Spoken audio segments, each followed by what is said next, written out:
तो आपका जो सबसे ज्यादा स्ट्रॉन्ग है वो लेफ्ट है। और लेफ्ट में जो सबसे ज्यादा है लेफ्ट टेम्पोरल लोब बहुत ज्यादा स्ट्रॉन्ग है, जिसमें किसी के 10 लाख या 12 लाख मैक्सिमम 15 लाख तक होते हैं, यहाँ पर 21 लाख है। और ये मेरे साल के फर्स्ट रिपोर्ट है जिसमें मैंने टेम्पोरल लोब 21 लाख स्ट्रॉन्ग, अभी तक मैंने 15 हाईएस्ट देखा है। अब ये स्ट्रॉन्ग होने के बाद जो सबसे बड़ी चीज आती है वो निकल के आती है, that is the language abilities, reading words, communication, framing the sentence और कैचिंग द वर्ड। यही एक ऐसा फील्ड जहां आपको कम्युनिकेशन करना है, जहां आपको पब्लिक स्पीकिंग करनी है, जहां आपको अपने सेंटेंस जो है वो रैपअप करने हैं, जहां आपको सामने वाले को एक सजेशन देना है, एडवाइस देना है। एक ऐसा फील्ड लाइक आप मोटिवेशनल स्पीकर, यानी कि इस इंसान के अंदर बोलने की कितनी होती है।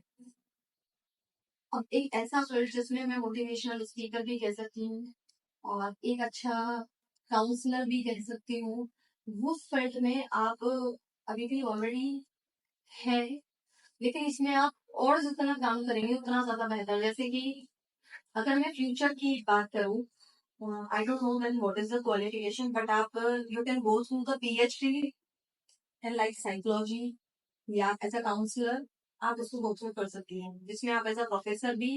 एंड प्लस आज की तारीख में जो लोगों की सबसे बड़ी प्रॉब्लम है एक एजुकेशन सिस्टम की, अगर फर्स्ट टू ट्वेल्थ जाए तो सबसे बड़ी प्रॉब्लम गार्जियंस सभी एजुकेटेड नहीं है। तो मैक्सिमम 10 to 15% गार्जियंस है जो है वो एजुकेटेड है। पढ़ाने के बाद उनको यही नहीं पता होता, जैसे आप एजुकेटेड हैं, हम लोग हैं, हम अपने बच्चों को ऑब्जर्व करना है, लेकिन आज की तारीख में जिस चीज के लिए अभी किसी ट्रेनिंग की जरूरत नहीं है वो उसी उन्हीं की है जो स्टूडेंट को। और 2 लाख है, मैथ्स है, टेक्निकल है, है और 2 लाख है।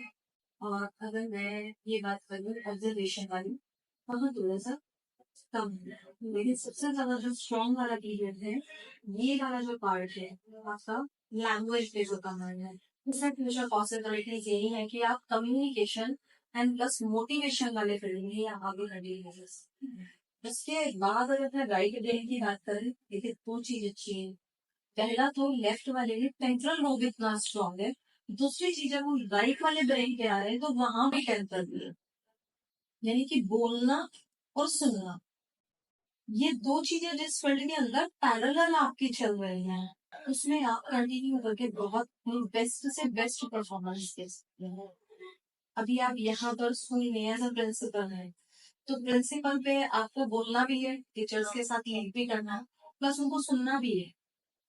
और वही चीज जब पेरेंट्स के साथ आती है कि वहां भी आपको बोलना भी है और सुनना भी है, तो उस चीज में अगर आप कर रहे हैं तो ठीक है, अगर नहीं कर रहे हैं तो अकॉर्डिंग टू रिपोर्ट जो चीजें निकल के आ गई प्लस आपकी पर्सनैलिटी के अकॉर्डिंगली, जो हमने पर्सनैलिटी में जितना कुछ पढ़ा है और देखा है उसके अकॉर्डिंगली जो निकल के आ रहा है, उसमें ये निकल के आता है कि आप एक साइकोलॉजिस्ट बहुत अच्छे हो सकते हैं और आपको अपना एजुकेशन वाले फील्ड में ही किसी साइकोलॉजी या फिर काउंसलिंग वाले फील्ड में इसमें पीएचडी को फॉलो करना चाहिए। आप कितना सेटिस्फाइड है रिपोर्ट से तो मैं नहीं बता सकती, जान सकती हूँ फिलहाल में।